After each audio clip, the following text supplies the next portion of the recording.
En pensamiento la palabra de Dios en el libro de Apocalipsis. Apocalipsis capítulo 1, versículo 1.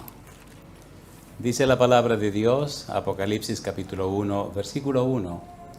La revelación de Jesucristo que Dios le dio para manifestar a sus siervos las cosas que deben suceder pronto. Y la declaró enviándola por medio de su ángel a su siervo Juan. ¿Podemos estar en pie para orar? Querido Padre Celestial, le damos gracias por estar con nosotros en este lugar. Damos gracias por la compañía de los ángeles, gracias por la dirección de su Espíritu. Padre, agradecemos por darnos a Cristo Jesús y con Él la salvación y la vida eterna. Gracias porque pronto le veremos en las nubes de los cielos y así estaremos para siempre con el Señor. Gracias por los amigos y amigas que nos acompañan. Gracias por los hermanos y hermanas presentes. Gracias por todos aquellos y aquellas que nos siguen en cualquier lugar del mundo. Y ahora, Dios, le rogamos que el Espíritu Santo nos traiga palabra de vida para la vida eterna. Que no recibamos palabra de hombre, pero la palabra de Jehová que vive y permanece para siempre. Háblenos, Señor. Lo pedimos en el nombre de Jesús. Amén, Señor. Amén. Hay una serie que se ha extendido, que hemos titulado ¿Por quién orar en el tiempo del fin? Y en esta parte de esa serie estamos trabajando con el libro de Apocalipsis. Cuando usted lee, estudia el libro de Apocalipsis, descubre que Dios en su sabiduría, al final de la Biblia, garantiza, asegura el triunfo de su pueblo, el triunfo de sus hijos. Hoy, si usted quiere poner un título a la presentación, si le quiere poner un título, póngale este título. Me río porque me alegra mucho. Andresito sabe poner sus títulos. Y aunque yo diga algún título aquí, al final él sabe cómo lo va a arreglar. Pero aquí le va. El título de hoy es Certeza en medio del conflicto. ¿Cuál es el título?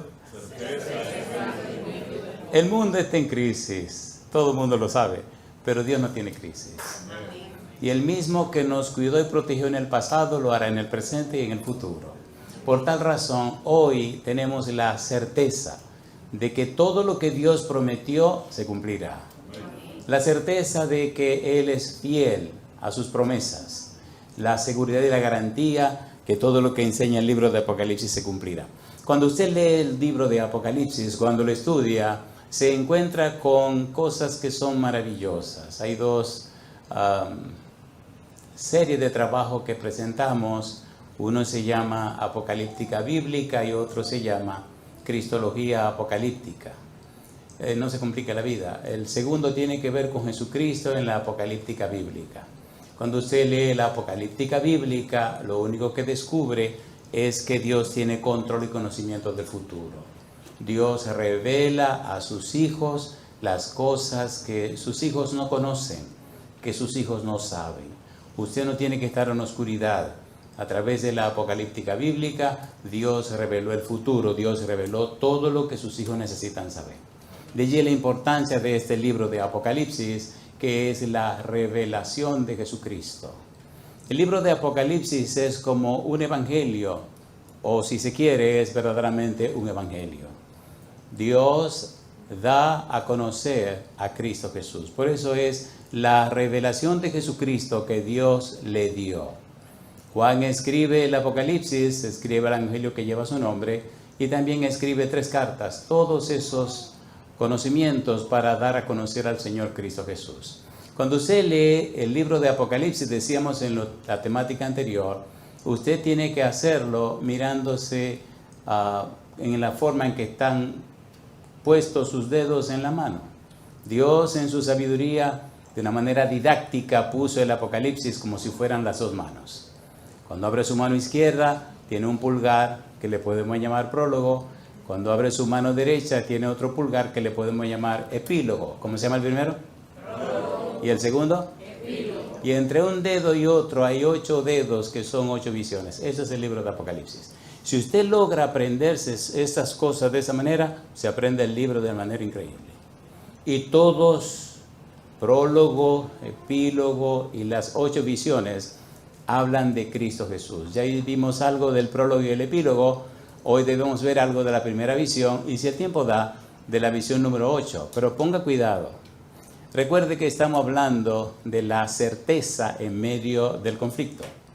Apocalipsis capítulo 1, versículo 11 en adelante, describe un personaje hermoso que todos conocemos. Dice que decía: yo soy el alfa y la omega, el primero y el último. Escribe en un libro lo que ves y envíalo a las 7 iglesias que están en Asia: a Éfeso, Esmirna, Pérgamo, Tiatira, Sardis, Filadelfia y la Odisea. Cuando usted estudia estas 7 iglesias, descubre que son 7 periodos históricos de la iglesia cristiana.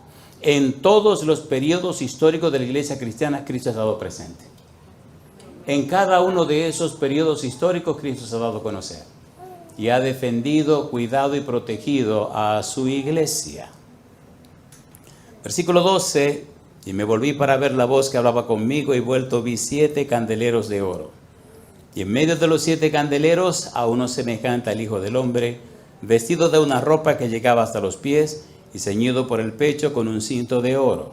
Su cabeza y sus cabellos eran blancos como blanca lana, como nieve. Sus ojos como llama de fuego, y sus pies semejantes al bronce bruñido, refulgente como en un horno, y su voz como estruendo de muchas aguas. Tenía en su diestra 7 estrellas, de su boca sale una espada aguda de 2 filos, y su rostro era como el sol cuando resplandece en su fuerza. Ponga cuidado ahora. Cuando usted lee eso en la visión número 1 del libro de Apocalipsis, y se pone a pensar en la Biblia y busca en la Biblia dónde aparece una descripción como esta, se sorprende cómo aparece justamente una descripción como esta en otro libro de la Biblia en el Antiguo Testamento. Daniel capítulo número 10. Daniel capítulo 10 nos relata la historia de Daniel, de Gabriel y de Miguel. Ponga cuidado a lo que viene ahora. En el capítulo 10 encontramos en el versículo 5 y el versículo 6 que dice: y alcé mis ojos y miré, y aquí un varón vestido de lino y ceñido sus lomos de oro de Ufaz.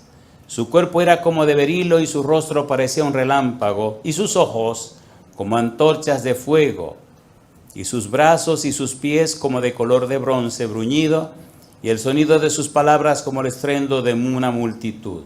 Cuando usted ve esta descripción que aparece en Daniel y la compara con la descripción que aparece en Apocalipsis capítulo 1, versículo 11 en adelante, usted dice: ¿qué está pasando aquí? Sí, está mirando a la misma persona, está mirando a Jesús. Y cuando usted comienza a buscar los detalles, descubre en el capítulo 9 que Gabriel viene para hablar con Daniel, y Gabriel le explica a Daniel la profecía que tiene que ver con los 2300 días, específicamente tiene mucho que ver con las 70 semanas. Este ángel, que se llama Gabriel, le dice a Daniel que él es muy amado. Pero cuando usted sigue mirando, descubre una realidad triste y dolorosa, y es que Satanás se opone, conflicto. Recuerde que hemos dicho que el título de hoy es, ¿qué cosa? Certeza en medio de ¿qué? Del conflicto. ¿Qué es una certeza? ¿Qué significa en la Biblia la palabra certeza? Seguridad. Amén, seguridad. Entonces tenemos que hacer un paréntesis. Hebreos capítulo 11, versículo 1. ¿Qué dice la Biblia acerca de la certeza en el Nuevo Testamento? Hebreos capítulo 11, versículo 1. Ponga cuidado, por favor. No tenemos nada que temer, no tenemos nada de que arredrar, no tenemos nada que dudar. Dios promete y cumple. Y las evidencias que veremos demuestran que Dios está al control, no importa lo que usted vea. Y al final se hará lo que Dios dice. Amén. Hebreos capítulo 11, versículo 1. ¿Cómo dice Hebreos 11.1? Es un pasaje que sabemos de memoria, ¿verdad? Es pues la fe.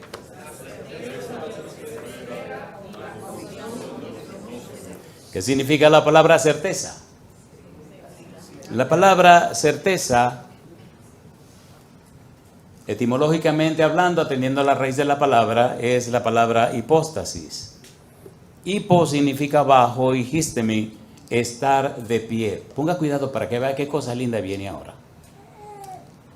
Hipóstasis significa poseer una posición garantizada bajo un acuerdo. ¿Qué es hipóstasis? Poseer una posición garantizada bajo un acuerdo. Me pregunto, ¿promete Dios? ¿Sí o no? Sí. ¿Cumple Dios? Amén. ¿Garantiza Dios lo que promete? Amén. ¿Prometió salvación? Amén. ¿Se la prometió a Adán y Eva, sí o no? Amén. ¿Con qué pagó Dios la salvación nuestra? San Juan 3:16, ¿cómo dice? Juan 3:16, porque de tal manera, ¿qué dice Juan 3:16? Porque de tal manera, ¿cómo dice el versículo 16? Que dio a su Hijo único para que todo aquel que en él cree no se pierda, mas tenga vida. Porque de tal manera. ¿Se puede explicar eso de que muriera Cristo por usted o por mí? ¿Tiene una explicación eso? 1 Timoteo capítulo 3, versículo 16 dice que es el misterio de la piedad. Mi pregunta, ¿le ama a Dios a usted? ¿Le ama a Dios o no le ama? ¿Cómo usted sabe que Dios le ama? Porque de tal manera amó Dios al mundo. Porque de tal manera amó Dios, ¿cómo se llama usted? Jorge P. Porque de tal manera amó Dios a Jorge, que ha dado su...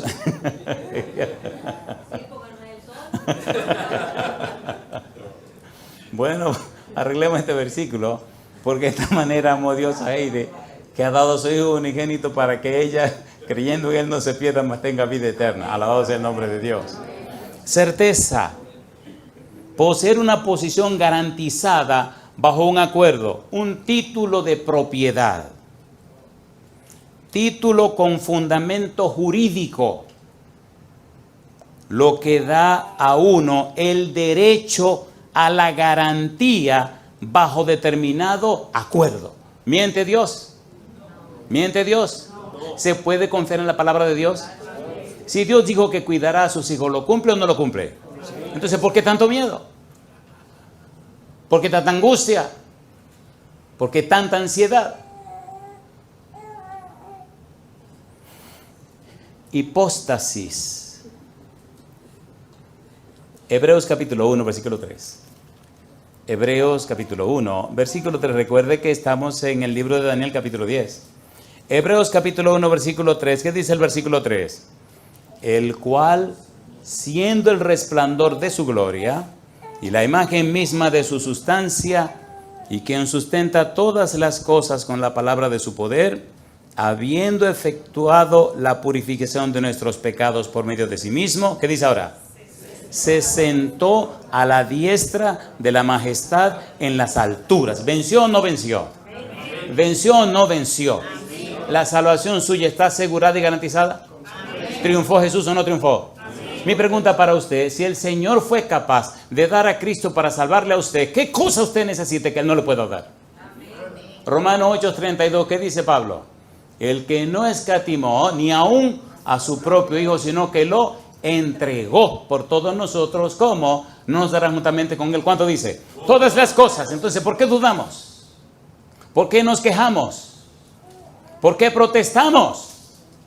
Porque no conocemos a Dios. ¿Es verdad o no es verdad? ¿Es verdad o no es verdad? ¿Cumple Dios lo que promete? ¿Prometió salvación? ¿Cuánto le costó a Dios dar la salvación para nosotros? ¿Cuánto le costó? Le costó todo. El todopoderoso, el omnipotente, que no pudo hacer nada por su Hijo. ¿Cómo se explica eso?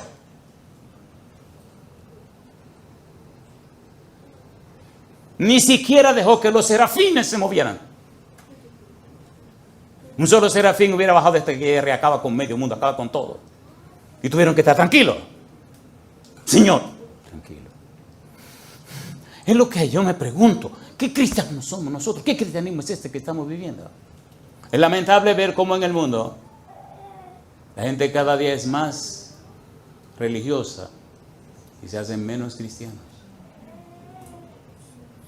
Lamentablemente, los cristianos se acomodaron para ser religiosos.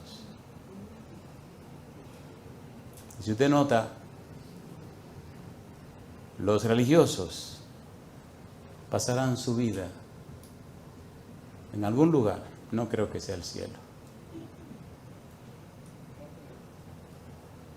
¿Cuál es el título de hoy? Segunda de Corintios capítulo 9 versículo 4. Me gusta la Biblia. Segunda de Corintios capítulo 9 versículo 4. Estamos viviendo en los días finales. Tenemos hoy que hablar de los postreros días, porque eso fue lo que dijo el ángel. ¿Y cómo esos postreros días se cumplen? Segunda de Corintios capítulo 9 versículo 4. De ninguna manera terminaremos hoy todo lo que hay que decir, pero gracias a Dios que es una serie y la puede conseguir fácil, como dijo Jorge. La serie se sigue subiendo y te la sigue copiando. Segunda de Corintios capítulo 9 versículo 4. ¿Cómo dice el versículo 4? No sea que si vinieren conmigo algunos macedonios y os hallaren desprevenidos, nos avergoncemos nosotros, ¿qué dice ahora? Por no decir vosotros de esta nuestra, ¿qué cosa? Confianza. ¿Podemos confiar en Dios? ¿Podemos creerle a Dios? ¿Dios es cierto en lo que dice? ¿Hay certeza y certidumbre en Dios? Me llama la atención porque cuando usted estudia la palabra fe en toda la Biblia, descubre que el fundamento de la fe es una palabra hebrea. La palabra hebrea es un verbo, el verbo es amán. Y amán tiene un significado interesante cuando lo traemos al español, porque hay unos sustantivos interesantes y es, número uno, amán significa certeza, certidumbre, firmeza, confianza, seguridad. Si usted tiene fe, usted no tiene nada que dudar de Dios. Que el mundo se acaba, que se acabe, pero mi vida está escondida en Cristo Jesús. Amén. O sea, que viva o que muera del Señor, somos. Certeza en el conflicto. ¿Qué estaba pasando cuando apareció Gabriel? ¿Cómo le estaba yendo a Daniel cuando Gabriel apareció? ¿Cuál era el conflicto? Hebreos capítulo 11, versículo 17, aparece otra vez la palabra hipóstasis. Hebreos capítulo 11, versículo 7, por la fe Noé, cuando fue advertido por Dios acerca de cosas que aún no se veían, con temor preparó el arca en que su casa se salvase. ¿Y qué dice ahora? Y por esa fe condenó al mundo. ¿Y qué dice? Y fue hecho heredero de la justicia que viene por la fe. Dijo el Señor Jesús que su venida sería como los días de Noé. Sí. ¿Se están cumpliendo las cosas como los días de Noé? Sí. ¿Sí o no? Sí. ¿Tiene Dios interés en salvar la humanidad hoy día como lo hizo en los días de Noé? Sí. ¿Por qué la humanidad no se salvó completa en los días de Noé? ¿Predicó Noé 120 años? Sí. ¿Manifestó Dios su presencia en la vida de Noé? Y después que pasaron los 120 años y entraron en el arca, ¿cuánto tiempo se esperó Dios antes de que empezara a llover? ¿Cuántos días pasaron? 7 días. Entonces hubo una demora. ¿O no hubo una demora? Sí. ¿Se demoró Dios? Sí. 7 días. Cuando usted estudia las parábolas del tiempo del fin, hemos dicho varias veces, usted se da cuenta que Cristo anunció una demora y estamos viviendo esa demora. Cristo se ha demorado por amor a usted, por amor a mí. Cristo no ha venido exactamente como quería venir, sino que anunció habrá una demora. Cuando usted lee la palabra de ladrón en la noche, cuando usted lee la parábola de el siervo fiel y prudente, el siervo malvado, cuando lee la parábola de las 10 vírgenes, cuando lee la parábola de los talentos, cuando lee la parábola de ovejas y cabritos, se da cuenta que hay una demora. Lo repite una y otra vez, ya lo leímos el tema anterior, demora, y se ha demorado. El primer día, imagino, cuando Noé se quedó dentro del arca con su familia, no pasó nada, la gente empezó a reírse. ¿Sí o no? ¿Sí o no? Y así pasaron 7 días. ¿Qué hace la gente hoy? Mucha gente se burla y se ríe.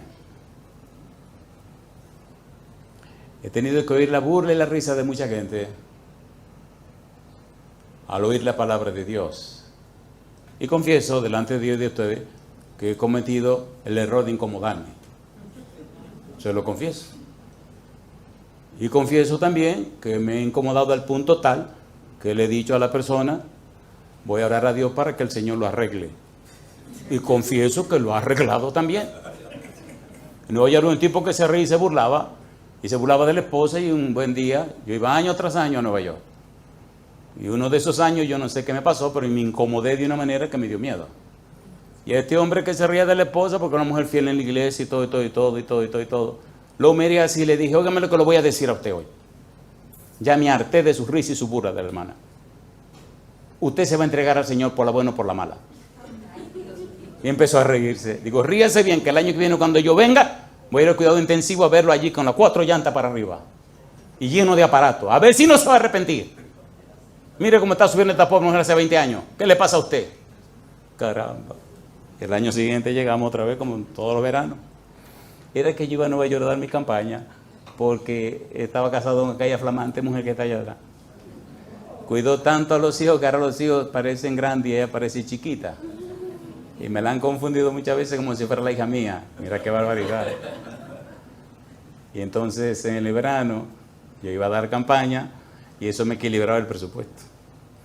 Y así ella podía estar con sus hijos y gracias al cielo ya me crió mis 3 muchachos que son de ella también. Y así lo hemos visto crecer en la gracia de Dios. Cuando llegó el verano del año siguiente, viene la hermana llorando, pero muy desconsolada. Ay, pastor, digo, ¿qué le pasa, hermana? Mi esposo, ¿se murió? No. ¿Está vivo? Sí. ¿Qué le pasó? En cuidado intensivo. Digo, amén. ¿Y en qué hospital? En el San Lucas. Digo, vamos para San Lucas mañana, madre hermana. Y ella me mira y se ríe.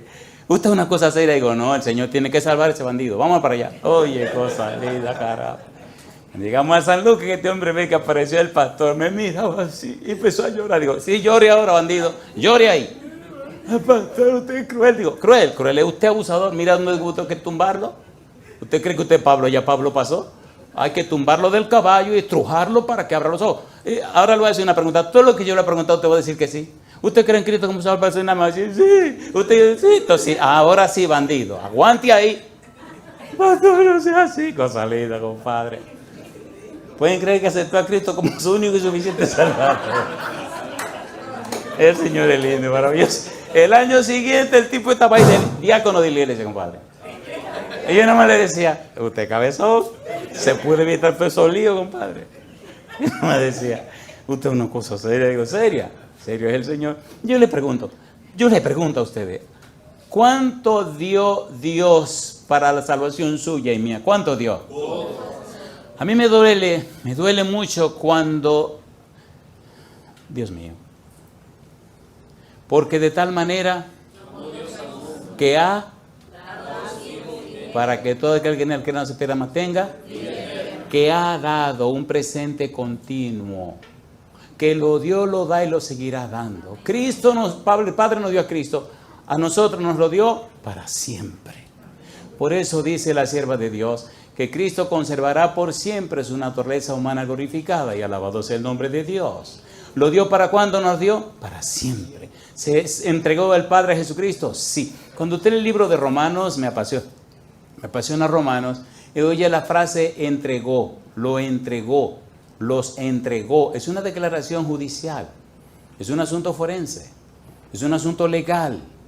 Cuando Dios tomó a Cristo y lo entregó completamente. ¿Por amor a quién? Por amor a usted. Dios le ama tanto que le dio todo lo que tenía. Por eso,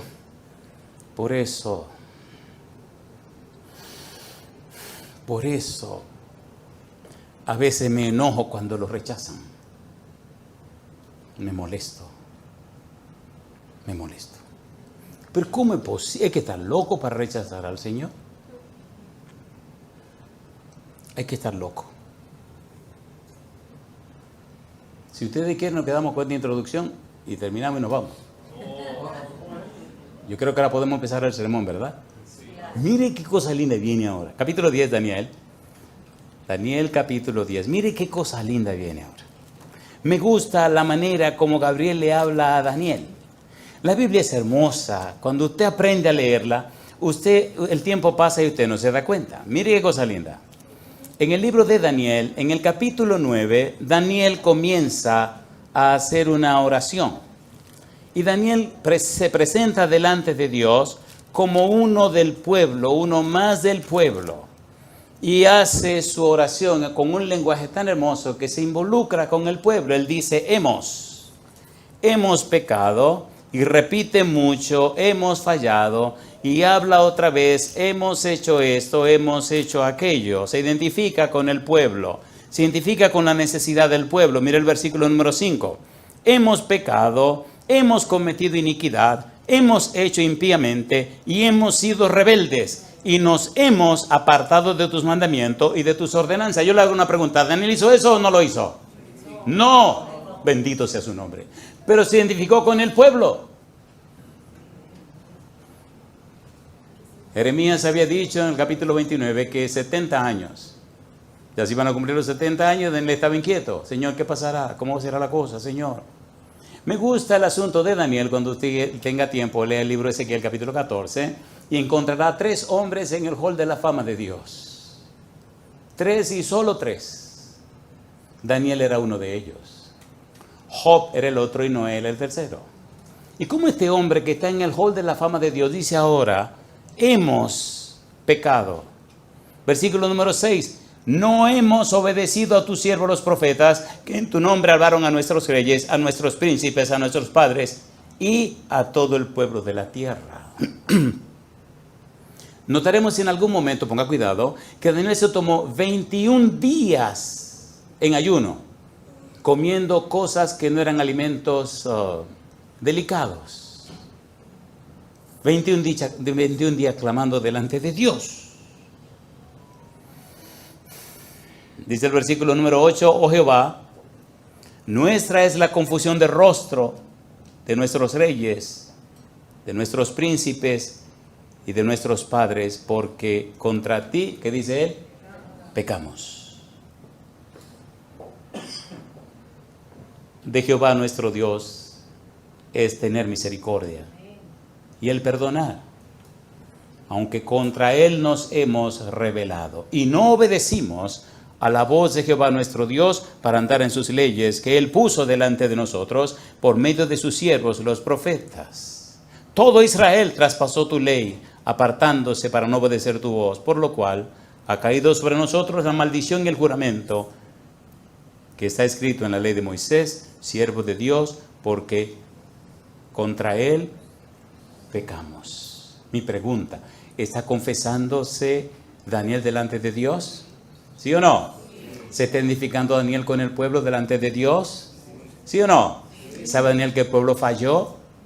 ¿Sí o no? Sí. Gracias. Me gusta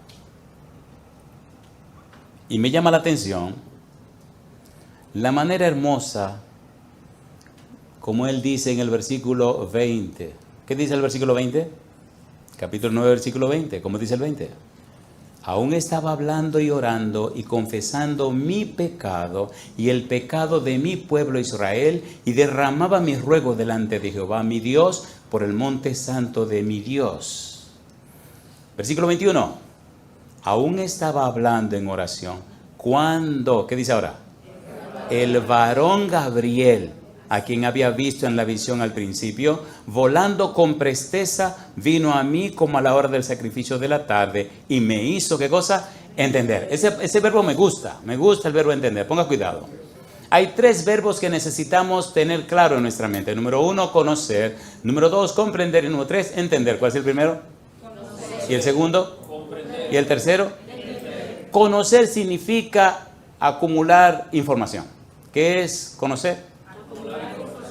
Acumular información. Yo recibo la información, acepto la información. Comprender significa que yo comparto la información. Pero en realidad lo que más importa es entender, porque significa yo vivo la información. ¿Cuál es el primer verbo? ¿Y el segundo? ¿Y el tercero? ¿Qué significa conocer? Recibo la información, me lleno de información. Y el segundo, comprender, ¿qué significa? Comparto la información. Pero ¿cuál es el kit del asunto? Entender. ¿Qué significa entender? Vivo la información. Yo digo, alabado sea el nombre de Dios. Es importante ese tercer verbo. ¿Qué sigue diciendo ahora Daniel? Estamos en el capítulo 9, versículo número 22. Y me hizo entender y habló conmigo diciendo, Daniel, ahora he salido para darte, ¿qué cosa? Sabiduría y entendimiento. Al principio de tus ruegos fue dada la orden y yo he venido para enseñártela, porque tú eres, ¿qué dice? Muy amado. Entiende pues la orden y entiende, ¿qué cosa dice ahora? Entiende la visión. ¿Qué es lo que está pasando? ¿Qué es lo que está ocurriendo? Gabriel explica allí parte de la profecía de los 1300 días. Y ahora vamos al capítulo 10. Capítulo 10, versículo 1 al 4. Ponga cuidado, por favor. Recuerde el título de hoy. ¿Cuál es el título de hoy? ¿Cuál es el conflicto que aparece aquí? ¿Por qué aparece Miguel? Todas las veces que Miguel aparece en la Biblia, aparece porque hay un conflicto. Y yo le hago una pregunta. ¿Hay conflicto en el mundo entero? ¿Hay conflicto o no hay conflicto? Dice el capítulo 10, versículo 1. En el año tercero de Ciro, rey de Persia, fue revelada la palabra a Daniel, llamado Belsasar, y la palabra era verdadera y el conflicto era ¿cómo? Y el conflicto era grande. Y tuvo inteligencia en la visión. En aquellos días, yo, Daniel, estuve afligido por espacio de 3 semanas. ¿Cuántos son 3 semanas? 21 días. No comí manjar delicado, ni entró en mi boca carne ni vino, ni me ungí con ungüento, hasta que se cumplieron las 3 semanas. Y el día 24 del mes primero estaba yo a la orilla del gran río Hiddekel. Ponga cuidado ahora, por favor. Ponga cuidado ahora, por favor. Aparece un personaje que no es Gabriel, porque Daniel conoce a Gabriel. Mire quién aparece ahora, versículo número 5. Y alcé mis ojos y miré, y aquí un varón vestido de lino, y ceñido sus lomos de oro de Ufaz, su cuerpo era como de berilo, y su rostro parecía un relámpago, sus ojos como antorchas de fuego, y sus brazos y sus pies como de color de bronce bruñido, y el sonido de sus palabras como el estruendo de una multitud. Pregunto, ¿hay un conflicto? ¿Sí o no? ¿Ya había venido Gabriel? Sí, pero ¿quién aparece ahora? Este nuevo personaje. Ponga cuidado, por favor. Jesús no solo dio su vida por nosotros. Jesús no solo nos lleva esculpido en sus manos, en sus pies, en su cuerpo, en su frente. Jesús nos ha dado su amor, su corazón y todo su ser. Cada latido del corazón de Jesús es por amor a usted, por amor a mí. Lo ha dado todo. Jesús dijo, ay del que daña a uno de estos pequeños. Mejor le fuera no haber nacido. Mejor le fuera o mejor le va que le aten una piedra de molino al cuello. ¿Lo tienen dónde? En otras palabras, mejor muérase que hacerle daño a uno de estos pequeños. Si usted se muere, le va mejor. Porque si usted toca a una de esas gente, está tocando a la niña de quién? De los ojos de Dios. ¿Es usted valioso a los ojos de Dios? ¿Es usted valioso o no es valioso? ¿Tiene usted valor o no tiene valor delante de Dios? ¿Es valioso o no es valioso? Entonces levante la cabeza. Levante la cabeza.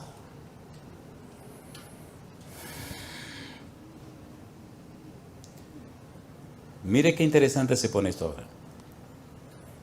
Capítulo 10. Versículo 11. Y me dijo, Daniel, varón muy amado, está atento a las palabras que te hablaré, y ponte en pie, porque a ti he sido enviado ahora. Mientras hablaba esto conmigo, me puse en pie temblando. Entonces me dijo, Daniel, no temas, porque desde el primer día que dispusiste tu corazón a entender y a humillarte en la presencia de tu Dios, fueron oídas tus palabras, y a causa de tus palabras yo he venido. ¿Quién está hablando? Gabriel. Mas el príncipe del reino de Persia se me opuso durante 21 días. ¿Cuántos días estaba ayunando Daniel? 21. Oiga, qué cosa linda. En medio del conflicto, Daniel está ayunando y orando. Y Gabriel le dice, desde que tú empezaste a orar, cuando empezaste tu ayuno, te oyeron allá arriba. Dios estuvo alerta y atento. Bendito sea el nombre de Dios. Y mira qué cosa linda, dice, mas el príncipe del reino de Persia se me opuso durante 21 días. Pero he aquí, Miguel, uno de los principales príncipes, vino para ayudarme y quedé allí con los reyes de Persia. El versículo 14 dice, he venido para hacerte saber lo que ha de venir a tu pueblo en los que postreros días, porque la visión es, ¿para cuándo? Para esos días. Si Miguel vino en el conflicto que tenía Daniel, y ahora Gabriel dice que lo que le va a revelar es para los postreros días, mi pregunta, ¿quién está dispuesto a venir otra vez a defender su pueblo? Miguel. ¿Quién es Miguel? Cristo Jesús. Yo digo, alabado sea el nombre de Dios. Aquí me detengo un minutito, ¿verdad que nos estamos entendiendo? ¿Sí o no? ¿Cómo era el conflicto? Grande. ¿Qué estaba haciendo Daniel? Orando y ayunando. ¿Quién se apareció para hablar con Daniel? Gabriel. ¿Quién se opuso a que Gabriel cumpliera su trabajo con Daniel? ¿Y quién es el príncipe de Persia? Yo le pongo el nombre de una vez, se llama el diablo. ¿Quién se opone que Dios cumpla su ministerio en la tierra? El demonio. ¿Quién no quiere que Dios cumpla lo que quiere en la tierra? Satanás. He vivido esas cosas tantas veces en tantos lugares, lugares como ustedes no se pueden imaginar. Y he visto y vivido cosas que ustedes jamás se la pueden imaginar. El enemigo tratando de impedir que Dios cumpla su voluntad. Y Dios rompiendo cosas para que la voluntad se cumpla. Tocando vida, cambiando corazones y ganando almas. Mi pregunta para usted, ¿podemos confiar en Dios? ¿Podemos creerle a Dios? Si a usted se le ocurre comprar un terreno, asegúrese por favor de certificarlo en el ayuntamiento. ¿Entendieron? ¿Entendieron? No se quede con ese papelito en la mano. Vaya al ayuntamiento con el abogado y que le pongan los sellos que diga que esa tierra es suya. Certeza. ¿Qué cosa dije? Certeza. Veamos un poco más y cuando esto se ponga mejor vamos a terminar para que usted pueda irse contento. Usted se vaya contento. Capítulo 10, versículo 14. He venido para hacerte saber lo que ha de venir a tu pueblo. ¿Cuándo dice? En los postreros días, porque la visión es para esos días. ¿Cuáles son los postreros días? ¿Cuándo empezaron los postreros días? ¿Por qué se anuncian los postreros días? ¿Quién está allí? Miguel. ¿Quién está allí? Gabriel. ¿Quién está allí? Daniel. ¿Qué está pasando? Un conflicto grande. ¿Cuáles son esos postreros días? Mi pregunta para usted, ¿le parece bien si nos detenemos un momentito con estos postreros días? ¿Le parece bien o no le parece bien? Sí. ¿Le parece bien? Sí. ¿Cuándo comenzaron los postreros días? Ponga cuidado. Y mire qué cosa linda. Hebreos capítulo 1, versículo 1 y 2. Recuerde, ¿cuál es el título de hoy? Certeza en medio de... ¿En qué estaba viviendo Daniel? ¿Tiene un conflicto grande Daniel? ¿Sí o no? Sí. ¿Apareció Gabriel para hablarle? Sí. ¿Se opuso el príncipe de Persia? Sí. ¿Apareció el Miguel para resolver la situación? Sí. Me gusta esto porque mire qué cosa linda. Cuando el diablo se revela y Cristo aparece, se pone pianito de una vez. De una vez, está tranquilito. ¿Se acuerdan del endemoniado gadareno? Sí. ¿Se acuerdan o no se acuerdan? Sí. ¿Quién podía pasar por donde él estaba? Nadie. ¿Qué hacía en todo el territorio? Un terror. Y cuando el demonio o esta legión de demonios vio que Cristo salió del lago y comenzó a caminar, y el pobre infeliz que estaba lleno de todos esos diablos corrió a donde Jesús, ¿quién fue que habló? El demonio. ¿Y qué fue lo que dijo?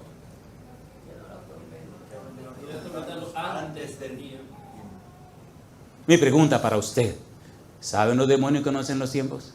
Sí. ¿Conocen los tiempos los demonios? Sí. ¿Conocen a Cristo Jesús? Sí. En el capítulo 19 del libro de los Hechos, un determinado le dijo a 7 hijos de un tal Seba judío, sé quién es Jesús. Dice, sé quién es Pablo y conozco a Jesús. ¿Y ustedes quiénes son? Dice la Biblia que le dieron una paliza, el demonio le dio una paliza a esos 7. Por tanto, en el nombre de Jesucristo, el cual predica Pablo. ¿Qué pasa con ustedes? Y le dio una paliza. ¿Conoce el diablo a Jesús? ¿Le tiene miedo o no le tiene miedo? ¿Puede Cristo Jesús desaparecerlo con una sola miradita? ¿Quién creó todo lo que existe sobre la tierra? Colosenses capítulo 1, vamos rapidito. Usted tiene que conocer a Jesús. Usted tiene que conocer a Jesús. Si usted no lo conoce, lo van a relajar. Mire quién es Jesús. Mire qué hizo Jesús. ¿Qué ha hecho Jesús? Cuando estamos hablando de Jesús, ¿de quién estamos hablando? Colosenses capítulo 1, versículo 15 dice, Él es la imagen del Dios invisible, el primogénito de toda creación, porque en Él, ¿qué dice? Fueron creadas todas las cosas, las que hay en los cielos y las que hay en la tierra, visibles e invisibles, sean tronos, sean dominios, sean principados, sean potestades, todo fue creado por medio de Él y para Él. Y Él es antes de todas las cosas y todas las cosas en Él subsisten. Mire los títulos, por favor. Efesios capítulo 6, mire los títulos. ¿Quién creó todo eso? Cristo Jesús. ¿Quién es Cristo Jesús, el creador? Y si es el creador, también es el destructor, ¿o no? ¿Puede Cristo desaparecer las cosas? Si un demonio viene con mucha mujer, nada más tiene que decirle así, se fue. Y ya se deshizo, se desbarató. Los demonios no lo saben, pero usted tiene que saberlo también. Problemas y dificultades, el Señor nada más tiene que decir, ya, cosa linda, carajo. A los mexicanos les gusta mucho eso, de que así. Hay alguna gente que no le gusta eso. Se fue. Alabado sea Dios. Alabado sea Dios. Me estaba muriendo de un problema que tenía de sinusitis aguda, crónica. Me querían destapar la cabeza porque pensaban que tenía los senos frontales podridos, dañados. Y cuando el médico me dijo eso, yo me reí. Yo tenía 22 años. Tenía 3 años que me había bautizado. Y le pregunto al médico, oiga, ¿y cuáles son las posibles consecuencias? Y él muy tranquilo me dijo, bueno, como el cerebro no se ha hecho por estar descubierto, tenemos que destaparlo de aquí, de la cabeza, destaparlo para rasparle los huesos, que sé qué. Digo, entonces, dice, bueno, usted puede quedar ciego, mudo, y hasta loco puede quedar. Y yo empecé a reír, y le dije, mire, búsquese otra gente con quien practicar, pero yo no voy con eso. Joven, pero mire que le puede dar, que me dé lo que me dé, yo voy donde mi médico ahora, pero que el médico aquí soy yo, y usted se equivocó. Cosa linda. Ay, señores. Bueno, pues, no sé si recuerdan, un mexicano que venía, bueno, perdón, creo que lo estoy ofendiendo a ustedes, esto fue cuando Cristo vino Cristo y después vino Cristóbal Colón. Es posible que muchos no tuvieran nacido, hace más de 40 años lo que estoy diciendo. Venía siempre un mexicano a dar seminario, yo vivía aquí en la capital, y hubo un retiro en Jaina y viene este mexicano a dar el seminario. Compadre, hacía un frío espantoso y esa noche estamos en una carpa, esa carpa de cuando Cristo vino, que bueno, no era estos modernismo que hay ahora. Y a la carpa entera se le ocurrió desatar una gotera. Pregúnteme a quién le tocó la gotera. Me tocó a mí en la cabeza, me empezó una fiebre, se me hinchó la cara, se me desató la sinusitis. Los compañeros me miraron y me dijeron, ven acá, Porte, ¿qué te pasa? Tú tienes la cara hinchada. Digo, sí, me duele mucho la cabeza, casi no puedo. Pues vámonos para la cabaña, vámonos. Lloviendo, llegamos. Yo empecé a reírme, porque aprendí una cosa, si usted no puede hacer, esté tranquilo. Si usted puede, haga lo que tenga que hacer, pero si usted no puede, esté quieto, deje que haga Dios, porque Dios es el soberano. Me dejaron en la tienda, en la caseta, en la cabaña. Me fui al cuarto y me arrodillé. Entonces empecé a hacer un alegato con Dios. Le dije, mire qué cuadroso es usted, Señor. Oye, cómo empezó en mi sermón, mi alegato. ¿Cómo llego yo a mi casa de que enfermo? ¿Sabe la lucha que a mí me dio? Que me dieran un permiso para venir a esta mojiganga de entrenamiento de laico. Cosas chulas, caramba. Y ahora llego yo a casa, que voy a tener que salir corriendo para el hospital. Míreme la cara hinchada, el dolor de cabeza que yo tengo. Mire cómo estoy, una fiebre que no se aguanta. Y ahora, pero venga acá, ¿y dónde anda usted, cosa linda? ¿Dónde anda usted? Ese es el Dios que yo dije que le voy a servir. Por favor, Señor. Y después que dije todo lo que me dio la gana, le dije así en mi ignorancia, Señor, la Biblia menciona muchísimas cuestiones de milagros que usted hizo, que usted hacía, y que lo hacía de una vez. Eso de que de esperarse un proceso, ¿qué es eso de que de proceso? Esto tiene que, este fin de semana esta cuestión de lo laico. Vamos a salir, no, vamos. Y me desahogué, compadre. Me acosté, me puse una frazada por encima, así estaba con una fiebre tiritando. Me echaron otra frazada, y me echaron otra frazada, y qué va. Empezó a llover más, y el frío y la cosa. Y ahí debajo de la frazada,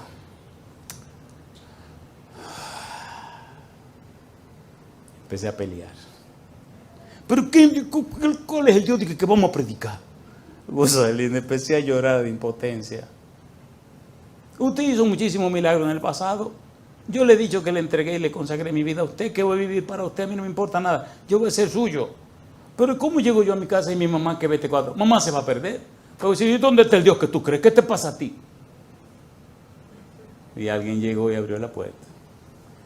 Yo estoy queriendo con uno de los muchachos que que ven a ver cómo yo estoy. Yo estoy debajo de 3 o 4 frazadas y todavía estoy así titiritando de la fiebre. Y el señor que abrió la puerta la cerró y vino caminando y se sentó en la orilla de la cama. Yo, ¿quién será este? Pensé que era un hermanito muy cristiano que estaba conmigo en esa habitación. Y el tipo me puso la mano en la cabeza, las 2 manos en la cabeza. Olía como si fuera un perfume de rosa, algo así.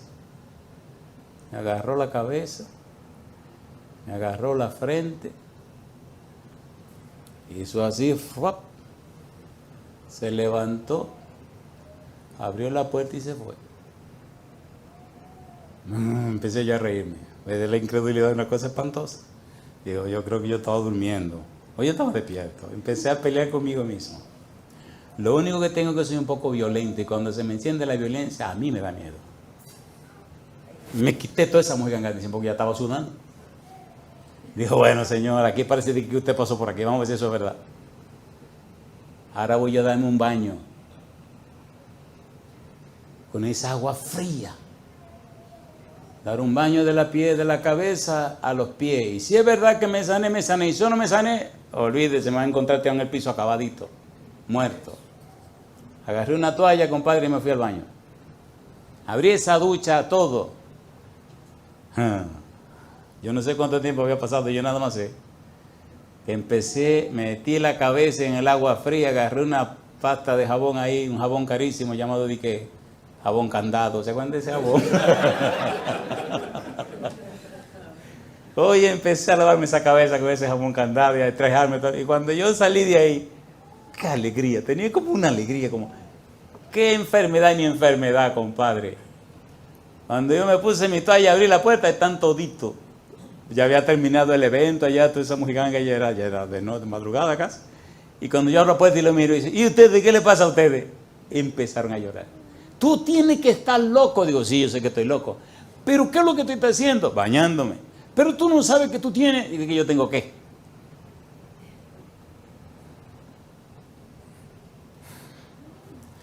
Abracé a un muchachito, un adolescente de 65 años. Y la sinusitis, no sé a quién se le fue, pero a mí no, yo no tengo sinusitis. ¿Es real, Dios, o no es real? Amén. ¿Es real o no es real? Amén. ¿Cómo era el conflicto que estaba viviendo Daniel? ¿Quién vino a resolver el conflicto? No, ¿quién vino a resolver el conflicto? ¿Quién vino a resolver el conflicto? Miguel. ¿Quién había venido a hablar con Daniel? Cosa linda, me imagino yo a Gabriel. ¿Aló? Sí, y allá arriba toma la llamada del señor Miguel y dice, ¿qué pasa, Gabriel? Aquí el príncipe persa no me quiere dejar trabajar. ¿Cómo que no te quiere dejar trabajar? No, el tipo está cuadrado, que no, y que se plantó. Y usted sabe que es un tipo pacífico. ¿Y cuál es el problema? Que no, que dice que no, que no. Ok, pues yo voy ahora. Cosa linda. Cuando llegó Miguel, compadre, salieron corriendo todos los demonios. Y le pregunta Miguel a Gabriel, ¿y entonces? No, señor, ya se fueron. Pues sigue tu trabajo, mi hijo. Cosa linda. ¿Le gustaría que Cristo viniera? Amén. ¿Le gustaría que Cristo viniera? Amén. De corazón, de corazón. Amén. ¿Le gustaría que Cristo viniera a su vida? Amén. ¿Le gustaría o no le gustaría? Amén. ¿Le gustaría que le acompañe Cristo Jesús? Amén.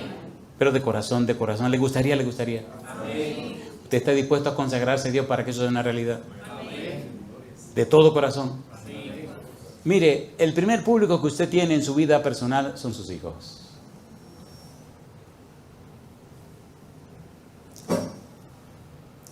El chisme entretiene, yo no voy a seguir por ahí. Yo voy a terminar porque ya el tiempo se nos acabó.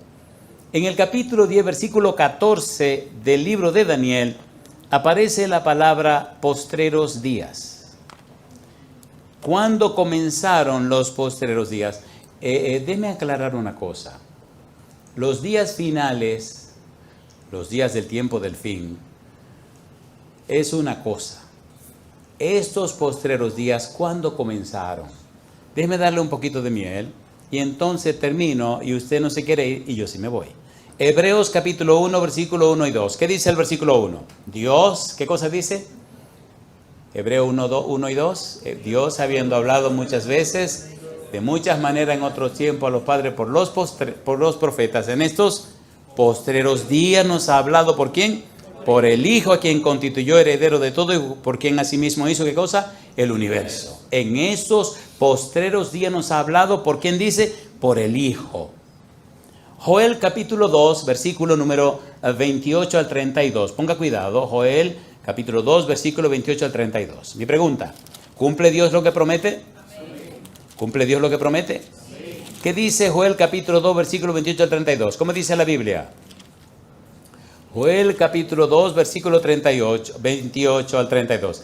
Y después de esto derramaré mi espíritu sobre toda carne. ¿Y qué dice? Y profetizarán vuestros hijos y vuestras hijas. Vuestros ancianos soñarán sueños y vuestros jóvenes verán visiones. Y también sobre los siervos y sobre las siervas derramaré de mi espíritu en aquellos días. Y daré prodigios en el cielo y en la tierra, sangre y fuego y columnas de humo. El sol se convertirá en tinieblas y la luna en sangre antes que venga el día grande y espantoso. ¿De quién dice? De Jehová. Versículo 32. Y todo aquel que invocar el nombre de Jehová será salvo, porque en el monte de Sión y en Jerusalén habrá salvación, como ha dicho Jehová, y entre el remanente al cual él habrá llamado. ¿Recuerda usted cuando el Espíritu Santo se derramó en Pentecostés? ¿Se acuerda o no se acuerda? ¿Qué fue lo que dijo Pedro?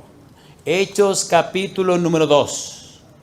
Versículo 14 en adelante. Ponga cuidado, por favor. Postreros días. ¿Cuándo comenzaron esos postreros días? Desde que Jesús pisó la tierra, comenzaron los postreros días. ¿Qué significan los postreros días? Los días que se acaba el relajo. Desde que Cristo entró a la tierra, entró la vida con él. Entró para que esto se arreglara y se resolviera. Desde que Cristo muere en la cruz, Cristo es sepultado y resucita. Desde que resucita, se acabó. Empezaron los días postreros. Hechos capítulo 2. Mire qué cosa linda dice ahora. Hechos capítulo 2. Versículo 14. ¿Cómo dice el versículo 14? Hechos 2:14. Entonces Pedro, poniéndose en pie con los 11, alzó la voz y les habló diciendo: varones judíos, y todos los que habitáis en Jerusalén, esto sea notorio y oíd mis palabras, porque estos no están ebrios, como vosotros suponéis, puesto que es la hora tercera del día. Mas eso es lo dicho por el profeta Joel. ¿Qué dice ahora? Y en los postreros días, dice, derramaré de mi espíritu sobre toda carne, y vuestros hijos y vuestras hijas profetizarán, vuestros jóvenes verán visiones, y vuestros ancianos soñarán sueños, y de cierto sobre mis siervos y mis siervas en aquellos días derramaré mi espíritu y profetizarán. Mi pregunta: ¿se había derramado el Espíritu Santo en Pentecostés en ese momento? ¿Cómo le llama Pedro a eso? Postreros días. Yo digo, alabado es el nombre de Dios. ¿Estamos nosotros dentro de esos postreros días? Sí, Señor. ¿Dijo Gabriel que esas cosas se cumplían en los postreros días? Sí, Señor. ¿Está interesado Miguel en sus hijos? Sí, Señor. ¿Está interesado Miguel en la vida suya? Sí, Señor. ¿Sabe Jesús lo que está pasando en la vida tuya? Sí. ¿Los conflictos que tú tienes? Sí. ¿Las necesidades que tú tienes? Sí. Él lo sabe todo.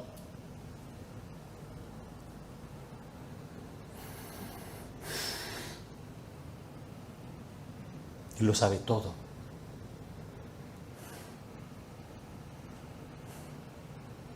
¿Tiene Dios poder para resolver lo que sea? Sí. Hay tantas historias hermosas. Él lo sabe todo. Él lo sabe todo. Yo le pregunto a usted, ¿se hizo presente el Señor Jesús? Sí. Terminemos aquí. Primera de Pedro 1, 18 al 20. Terminemos aquí. Por lo menos terminemos esta sesión. Ya continuaremos en algún lugar con las otras sesiones. Dice Primera de Pedro 1, 18 al 20. Mire qué cosa linda. 1 Pedro 1, 18 al 20. Estamos usando el método bíblico, gramático, descriptivo. ¿Cómo se llama el método? Bíblico, gramático, descriptivo. Bíblico, solo la Biblia. Gramático, ¿qué significan las palabras en la Biblia? Y descriptivo, cómo la Biblia se explica a sí misma. Mire qué cosa linda dice ahora. 1 Pedro capítulo 1, versículo 18 al 20. Dice el versículo 18: sabiendo que fuisteis, ¿qué cosa dice? Rescatados de vuestra vana manera de vivir, la cual recibisteis de vuestros padres, no con cosas corruptibles como oro o plata, sino con la sangre preciosa de Cristo, como de un cordero sin mancha y sin contaminación, ya destinado desde antes de la fundación del mundo, pero manifestado en los postreros tiempos, por amor de vosotros. Yo le pregunto, ¿vino Cristo o no vino? ¿Vino o no vino? ¿Pagó el precio de sus pecados? ¿Se manifestó en su favor? ¿Sí o no? Me gusta que dice, pero manifestado en los postreros tiempos, por amor de nosotros. ¿Cuál es el título de hoy? ¿Usted puede estar tranquilo en medio de sus conflictos? ¿Sí o no? ¿Es todopoderoso Cristo? ¿Puede hacer lo que Él dice que sabe hacer? ¿Hay algo imposible para Cristo? Lucas 1:37, Gabriel dijo, porque para Dios nada es imposible. ¿Usted lo cree? ¿Usted lo cree? Entonces póngase en pie conmigo. No sé cuál es su problema, cuál es su dificultad, no sé qué es lo que le aterroriza o atemoriza. Una cosa le puedo decir, el que creó el universo todavía es creador. El todopoderoso todavía es todopoderoso. El omnipotente todavía es omnipotente. Y el que le dio a usted a Cristo Jesús, con Cristo Jesús le dio todo. El punto es que usted le crea a Él. Pastor, van a operar a mi tío. Mi tío tiene en la cabeza, dice esta persona, un tumor que le cubre un cuarto del espacio cerebral, del encéfalo. Los médicos lo ven con mucho cuidado. Le dije, ¿tú quieres que llame a la cadena de oración para que en el mundo entero toda la gente que tenemos ore por este caso? Sí, por favor. Empezamos a orar. Vino el día de la operación. Operaron a esta persona. Le sacaron esa masa grandísima del cerebro. Le cerraron. Al día siguiente le hicieron unos exámenes y una cosa a ver qué había pasado. El tipo respondió apropiadamente. Dijo que tenía hambre. Eso es muy buena seña. Comió. Y todavía están preguntándose qué fue lo que pasó. Le sacaron el pedazón ese de ahí adentro. El muchacho maravillado y contento. Y este señor, que es un abogado, maravillado y contento también. ¿Es todopoderoso Dios? Amén. ¿Es todopoderoso Dios? Amén. ¿Podemos creer en su garantía? Amén. ¿En su certeza, su seguridad? Amén. ¿Podemos o no podemos? Amén. Si usted dice sí, levante la mano conmigo, dándole a Dios todo derecho legal espiritual, para que el Espíritu Santo venga a su vida y haga en usted y con usted lo que usted no puede hacer por usted mismo. Oramos. Querido Padre Celestial, le damos todo derecho legal espiritual sobre nuestra vida, para que el Espíritu Santo venga a nosotros y haga en nosotros y con nosotros su voluntad. Nos rendimos a usted y le pedimos perdón por nuestras dudas, nuestras quejas, nuestra falta de fe. Dios, inspírenos cada día a estudiar más su palabra y denos la mente de Cristo. Que nada ni nadie nos separe de usted, Señor. Que en cada uno de nosotros reine Cristo como Rey soberano. Que nuestra mente, nuestro cuerpo y todo nuestro ser repose el Espíritu Santo. Que usted sea siempre nuestro Dios, nuestro Señor y nuestro dueño. Dios, nos entregamos a usted. Haga nuestra vida su voluntad.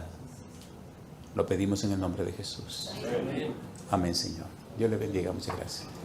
El libro de Apocalipsis no fue dado para ocultar, sino para revelar.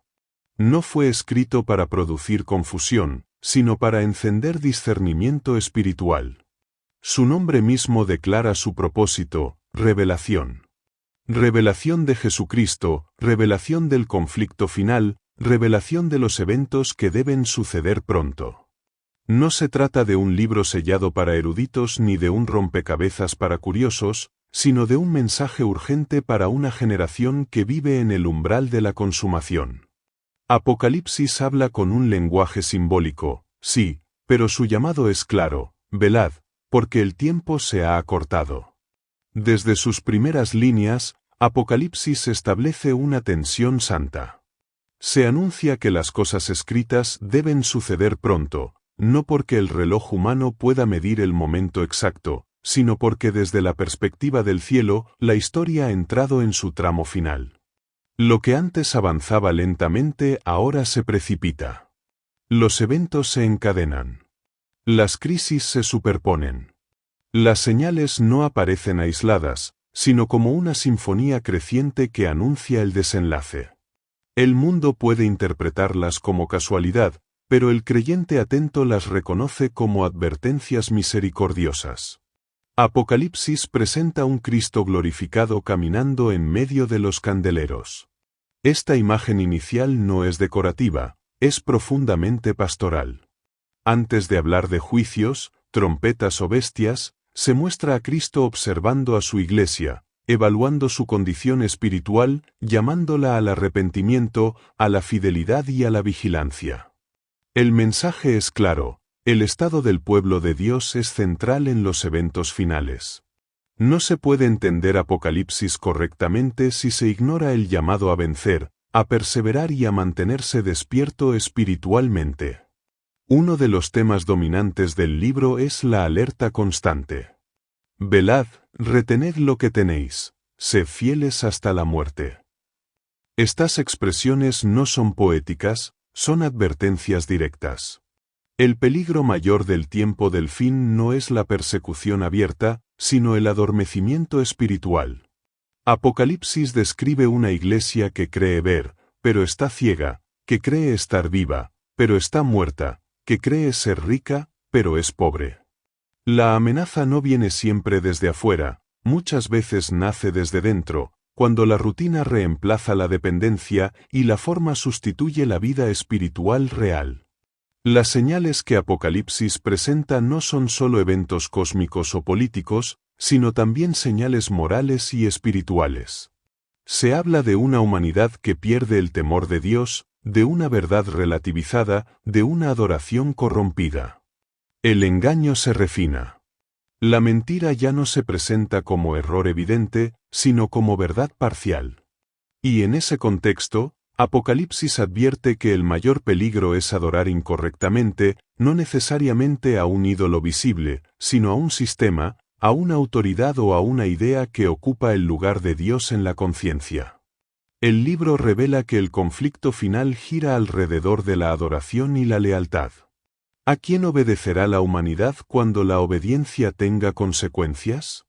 ¿A quién escuchará cuando las voces sean muchas y contradictorias? Apocalipsis no deja dudas, llegará un momento en que el mundo será dividido en dos grupos claramente definidos, no por nacionalidad ni cultura, sino por a quien rinden adoración y obediencia. La bestia, su imagen y su marca no son conceptos abstractos, representan un sistema global que exige sumisión en oposición directa a los mandamientos de Dios. Las señales políticas y sociales descritas en Apocalipsis muestran un mundo en proceso de unificación forzada. Poderes religiosos, políticos y económicos convergen. La autonomía de la conciencia es vista como amenaza. La fidelidad a Dios es reinterpretada como intolerancia. Y en medio de esta presión creciente, se anuncia que las leyes humanas intentarán ocupar el lugar de la ley divina. Aquí Apocalipsis se vuelve profundamente relevante para el presente, porque describe un escenario donde el control se justifica en nombre del orden, la paz y el bien común. Las trompetas de Apocalipsis anuncian advertencias progresivas. No caen todas a la vez, vienen en secuencia, dando tiempo para reflexionar, arrepentirse y volver a Dios. Cada trompeta es una llamada de atención. Cada crisis es una oportunidad. Cada sacudida es una invitación al despertar espiritual. Pero el libro también revela una realidad inquietante. A pesar de las advertencias, muchos no se arrepienten.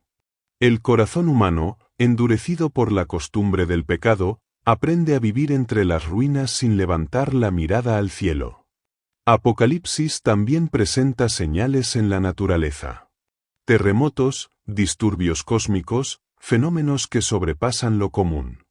No como castigos arbitrarios, sino como recordatorios de que este mundo no es eterno, ni estable, ni autosuficiente. La creación misma gime, anunciando que el pecado ha alcanzado su límite. Estas señales no deben llevar al miedo irracional, sino a la sobriedad espiritual. No son para alimentar teorías, sino para despertar preparación. Porque el problema no es que ocurran señales, sino no saber interpretarlas espiritualmente.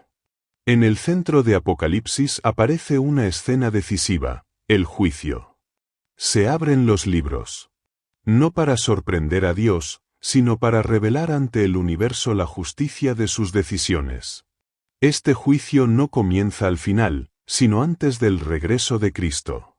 Es una obra silenciosa, solemne, real. Y su existencia misma es una señal de que el tiempo del fin no es improvisado, está cuidadosamente guiado por un Dios que respeta la libertad humana, aún así, garantiza el triunfo del bien. En este contexto, Apocalipsis llama al pueblo de Dios a salir de Babilonia. Babilonia no es solo un lugar, es un sistema de confusión religiosa, mezcla de verdad y error, tradición humana y autoridad divina adulterada. Salir de Babilonia es una experiencia espiritual antes que geográfica. Es abandonar la comodidad del engaño y abrazar la verdad completa, aun cuando esa verdad incomode, aísle o cueste. El llamado es urgente porque Babilonia cae, y su caída es una de las señales más claras de que el fin se acerca. Apocalipsis no describe un mundo mejorando gradualmente, sino un mundo polarizándose. La luz se vuelve más brillante, pero la oscuridad también más densa. No hay neutralidad sostenible. El libro deja claro que no decidir también es una decisión. La pasividad espiritual se vuelve peligrosa. El silencio frente a la verdad se transforma en complicidad con el error. Por eso el llamado no es solo a creer, sino a vencer, no solo a conocer, sino a permanecer fiel. En esta primera parte, el mensaje es claro: Apocalipsis no es futuro lejano, es presente urgente. Las señales ya están en movimiento. Las estructuras están formándose. Las conciencias están siendo probadas. Y Dios, en su misericordia, sigue hablando. Sigue advirtiendo. Sigue llamando. Esta voz profética que atraviesa el libro, que despierta, que sacude y que prepara, ha sido reconocida históricamente por la Iglesia bajo un nombre que aquí mencionamos por primera vez: espíritu de profecía. Apocalipsis avanza y el lenguaje se vuelve más intenso, no para asustar, sino para despertar discernimiento. El velo se corre aún más y aparecen símbolos que han inquietado a generaciones: bestias que suben del mar y de la tierra, cuernos, coronas, blasfemias y autoridad delegada. Estas imágenes no describen monstruos literales, sino sistemas de poder que actúan en la historia humana con apariencia religiosa, pero con principios opuestos al reino de Dios. El mensaje es claro: el conflicto final no será principalmente militar, sino espiritual y doctrinal. La primera bestia representa un poder que mezcla religión y política, que pretende autoridad divina y que persigue a los fieles. No actúa solo por fuerza, sino por influencia. Durante un largo periodo domina conciencias, define doctrinas y persigue a quienes no se someten. Apocalipsis revela que este poder recibe una herida mortal, pero la herida es sanada. Esta restauración no es accidental, es una señal profética de que un sistema que parecía debilitado volverá a ejercer influencia global. La advertencia es solemne: lo que una vez controló conciencias volverá a intentarlo. Luego aparece la segunda bestia, con apariencia más mansa, pero con voz de dragón. Este detalle es crucial. No todo engaño viene con aspecto amenazante. Algunos sistemas se presentan como defensores de la libertad, la moral y los valores cristianos, pero terminan hablando con autoridad opresiva. Esta bestia impulsa la creación de una imagen de la primera bestia, es decir, una repetición del modelo de unión entre Iglesia y Estado. Cuando la religión busca el respaldo del poder civil para imponer prácticas espirituales, el espíritu del dragón vuelve a manifestarse, aunque el lenguaje sea piadoso. Aquí Apocalipsis introduce uno de los temas más delicados y decisivos del tiempo del fin, la marca. No se presenta como un símbolo visible impuesto sin contexto, sino como el resultado de una elección consciente. La marca se recibe cuando se obedece a la autoridad humana en oposición directa a los mandamientos de Dios. No es un accidente, ni un engaño superficial para quienes han recibido luz. Es el punto culminante de una crisis de adoración. Por eso Apocalipsis insiste una y otra vez: aquí está la paciencia de los santos, los que guardan los mandamientos de Dios y la fe de Jesús. La adoración se convierte en el campo de batalla final. No se trata solo de a quien se ora, sino cómo y bajo qué autoridad se adora. El enemigo no necesita eliminar la religión, le basta con corromperla. No necesita destruir la Biblia, le basta con reinterpretarla. No necesita negar a Dios, le basta con reemplazar su ley. Apocalipsis muestra que el engaño final será tan convincente que, de no ser posible, engañaría aún a los escogidos. Milagros, señales, discursos persuasivos, apelaciones a la unidad y a la paz mundial serán usados para justificar la desobediencia por una causa mayor. Las señales religiosas del tiempo del fin son, quizás, las más peligrosas. Porque no apelan al miedo, sino a la emoción, no a la lógica, sino a la experiencia. Se levantan movimientos espirituales que exaltan sentimientos por encima de la verdad, experiencias por encima de la escritura, y unidad por encima de la fidelidad doctrinal. Apocalipsis advierte que el falso profeta realiza grandes señales, incluso hacer descender fuego del cielo. Esto no debe entenderse solo de forma literal, sino como manifestaciones que aparentan aprobación divina. El peligro no está en lo sobrenatural en sí, sino en lo sobrenatural desconectado de la palabra de Dios. En contraste con este engaño creciente, Apocalipsis presenta al remanente, un grupo pequeño en número, pero firme en convicción. No se los describe como perfectos por mérito propio, sino como perseverantes. Han lavado sus ropas en la sangre del Cordero, han vencido por la fe, y no han amado sus vidas hasta la muerte. Este remanente no se distingue por fanatismo, sino por fidelidad. No por arrogancia, sino por obediencia. No por aislamiento, sino por lealtad a la verdad aun cuando el mundo entero camine en otra dirección. Apocalipsis también muestra que el engaño no ocurre de un día para otro. Es progresivo. Primero se relativiza la verdad. Luego se minimiza la ley de Dios. Después se exalta la autoridad humana. Finalmente, se impone la obediencia. Por eso la advertencia es tan clara: vigilen las pequeñas concesiones. Las grandes apostasías comienzan con renuncias aparentemente insignificantes. Lo que hoy se tolera por comodidad, mañana se defiende por convicción. El libro llama a cortar el engaño desde la raíz, no cuando ya es ley. Otra señal a la que Apocalipsis llama a estar alerta es la unificación global. No solo política o económica, sino espiritual.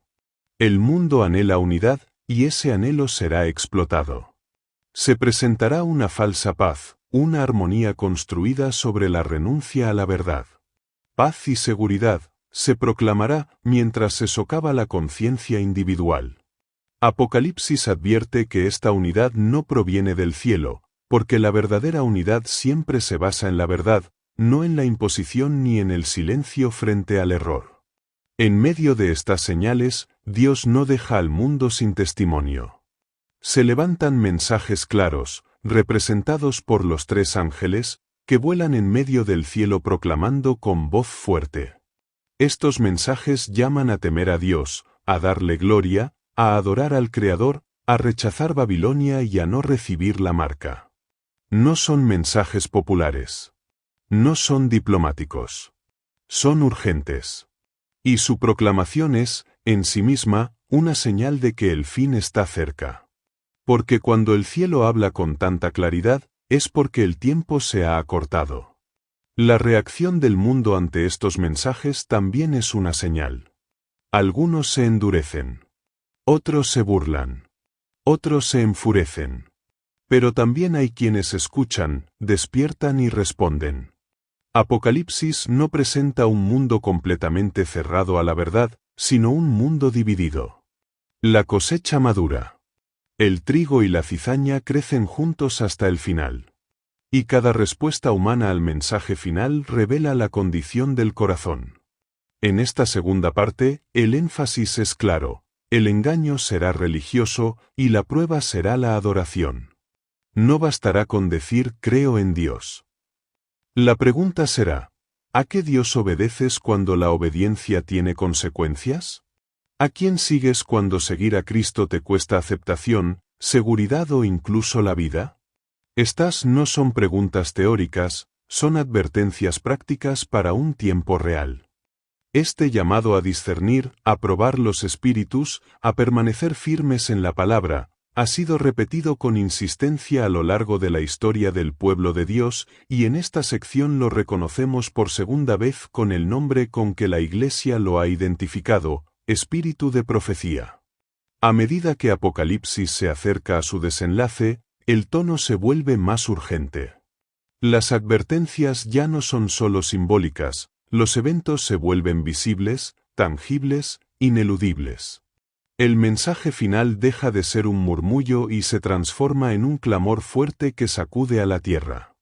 Este clamor no introduce nuevas verdades, sino que proclama con poder aquello que muchos ignoraron cuando aún había tiempo. La luz que antes fue rechazada ahora ilumina con intensidad, y nadie puede decir que no vio, que no oyó o que no entendió. El clamor fuerte es una señal inequívoca de que el fin está cerca. Se caracteriza por una proclamación valiente, clara y sin concesiones del mensaje de Apocalipsis. La gloria de Dios se refleja en la vida de quienes lo anuncian. No es una gloria teatral ni emocional, sino el resplandor de un carácter transformado. La verdad se predica con amor, pero sin diluirse. Se denuncia el engaño, se expone la falsedad de Babilonia y se llama a salir de la confusión religiosa antes de que sea demasiado tarde. Este mensaje alcanza a todos: eruditos y sencillos, líderes y oyentes, ciudades y campos. Como respuesta a este clamor, la oposición se intensifica. Apocalipsis muestra que cuando el engaño pierde fuerza frente a la verdad, el poder recurre a la fuerza. La persecución deja de ser sutil y se vuelve abierta. Ya no se limita a burlas o exclusión social, se convierte en presión legal, sanciones económicas y amenazas directas. Se establece un sistema donde la fidelidad a Dios es penalizada y la obediencia a la autoridad religiosa impuesta es recompensada. El mundo entra en una fase donde la neutralidad es imposible. Una de las señales más claras de este periodo es la prohibición de comprar y vender para quienes no se someten. Este detalle revela cuán práctica será la prueba final. No será solo una discusión teológica, sino una crisis de supervivencia. La fe se medirá en decisiones cotidianas: pagar cuentas, alimentar a la familia, conservar el empleo.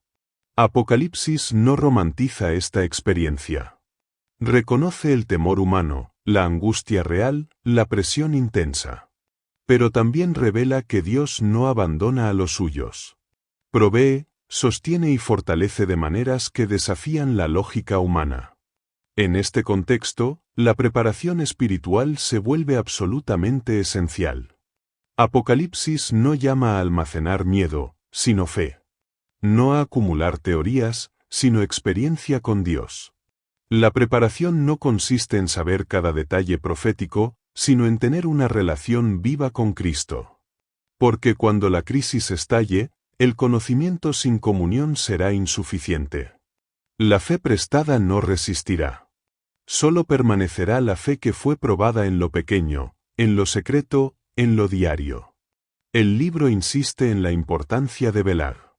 Velar no es vivir en paranoia, sino en sobriedad espiritual.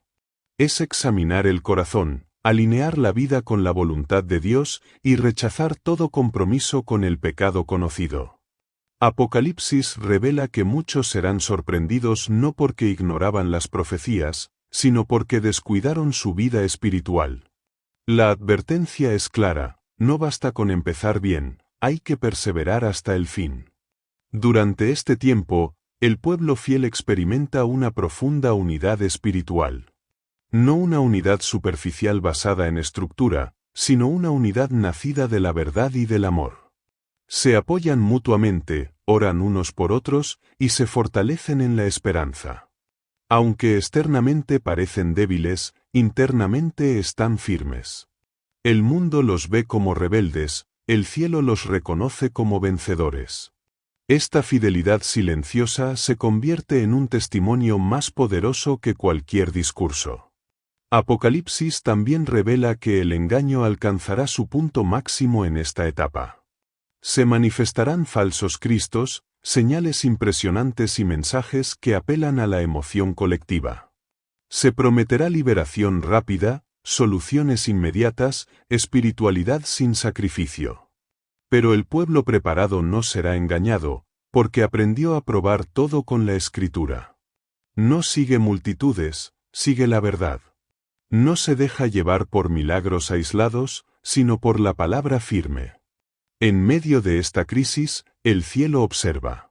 Cada decisión cuenta. Cada acto de fidelidad es registrado. Cada renuncia por amor a Dios es preciosa. Apocalipsis muestra que esta etapa no se prolonga innecesariamente. Dios limita el tiempo de angustia por amor a su pueblo. La persecución no tendrá la última palabra. El clamor fuerte cumple su propósito. La cosecha se completa y el escenario queda listo para la intervención final. Este llamado a estar alertas, a prepararse ahora y a no postergar la obediencia, ha resonado con fuerza especial a lo largo de la historia del pueblo de Dios. En esta sección, lo reconocemos por tercera vez con el nombre con que se ha identificado este testimonio insistente y pastoral entre nosotros: espíritu de profecía. Apocalipsis llega a su clímax con una serie de señales finales tan solemnes que el mundo entero se ve obligado a detenerse, aunque muchos no comprendan su significado. Después del clamor fuerte y de la persecución abierta, el cielo mismo comienza a hablar de manera inconfundible. Ya no solo a través de mensajes proclamados por seres humanos, sino mediante eventos cósmicos que trascienden toda explicación natural.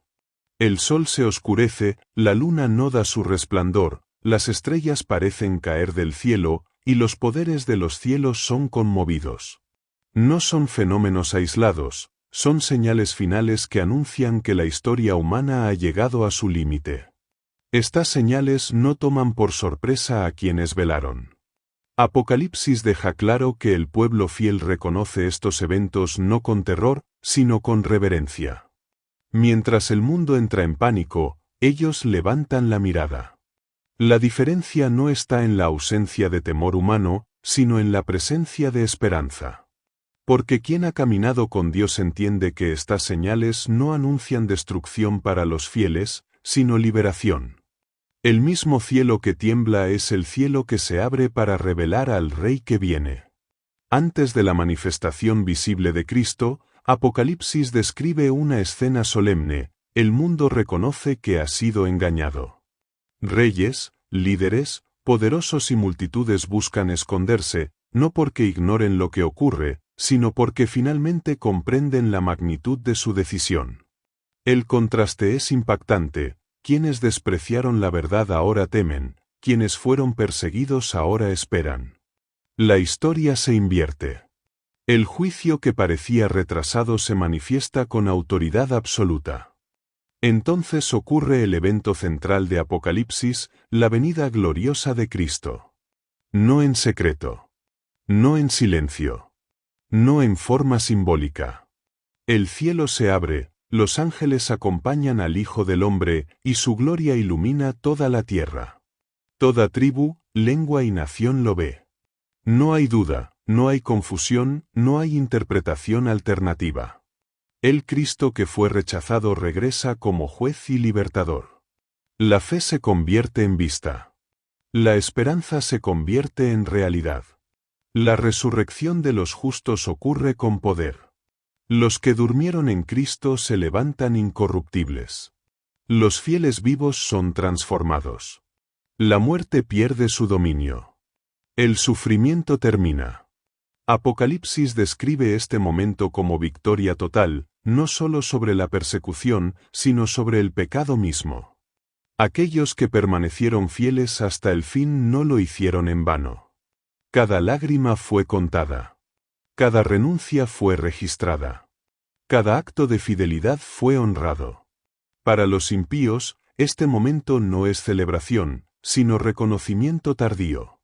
Comprenden que rechazaron la misericordia cuando aún llamaba. No hay acusaciones contra Dios. No hay excusas válidas. El universo entero reconoce la justicia del juicio. Apocalipsis deja claro que el conflicto no termina con venganza, sino con vindicación del carácter de Dios. Se demuestra para siempre que su ley es justa, su gobierno es amor y su paciencia fue infinita. Con la venida de Cristo se inicia el cierre definitivo del gran conflicto. El pecado ha alcanzado su límite. El mal ya no engaña. El universo queda seguro para siempre. Apocalipsis muestra que esta seguridad no se basa en coerción, sino en convicción. Todos han visto las consecuencias de la rebelión. Todos han comprendido el valor de la obediencia por amor. El pecado no volverá a levantarse. El mensaje de Apocalipsis, entonces, no termina en destrucción, sino en restauración. Dios promete un cielo nuevo y una tierra nueva. El dolor, la muerte y el llanto no tienen lugar allí. La comunión perdida es restaurada. El Edén es recuperado. La historia humana, marcada por la caída, encuentra su propósito final en la redención completa. Lo que comenzó con una advertencia termina con una promesa cumplida. Por eso Apocalipsis insiste desde el principio hasta el final, estad alerta. No porque Dios quiera sorprender, sino porque desea salvar. Las cosas que deben suceder pronto no fueron reveladas para generar miedo, sino preparación. No para producir especulación, sino fidelidad. No para paralizar, sino para despertar. El libro no fue dado para una generación futura desconocida, sino para un pueblo que vive en el tiempo del fin. Quien escucha este mensaje y responde no lo hace por terror al juicio, sino por amor a la verdad. Porque entiende que el mayor privilegio no es sobrevivir al fin, sino permanecer fiel hasta el fin. Apocalipsis no exalta al que huye, sino al que vence. No al que se esconde, sino al que persevera. No al que teme, sino al que confía. Hoy, más que nunca, el cielo llama a la conciencia humana. No con gritos de condenación, sino con una voz firme, paciente y llena de misericordia. La profecía no fue dada para infundir temor paralizante, sino para producir una esperanza activa, una fe viva y una preparación real. En medio de un mundo que se sacude, que pierde referencias morales y que camina aceleradamente hacia su propio colapso, Dios levanta su palabra como ancla segura. Él no nos dejó a oscuras. Él habló. Él advirtió. Él prometió. Y todo lo que prometió, lo cumplirá. La Biblia declara con autoridad eterna. Tenemos también la palabra profética más segura, a la cual hacéis bien en estar atentos como a una antorcha que alumbra en lugar oscuro. 2 Pedro 1:19. Vivimos precisamente en ese lugar oscuro, no solo por las crisis visibles, sino por la confusión espiritual que envuelve a la humanidad. Pero en medio de esa oscuridad, la palabra de Dios sigue alumbrando con claridad inmutable. No cambia con los tiempos, no se adapta a las mayorías, no negocia con la comodidad humana. Es luz, y quien camina en ella no tropieza, aunque el camino sea estrecho. Dios nunca ha querido que su pueblo viva desprevenido. Por eso Jesús mismo advirtió: mirad también por vosotros mismos, que vuestros corazones no se carguen, y venga de repente sobre vosotros aquel día. Lucas 9:34. La advertencia no es para los incrédulos, es para los creyentes. El mayor peligro del tiempo final no es la persecución abierta, sino el adormecimiento espiritual. El corazón puede llenarse de preocupaciones legítimas, de rutinas aceptables, de distracciones aparentemente inofensivas, y sin darse cuenta perder la sensibilidad espiritual.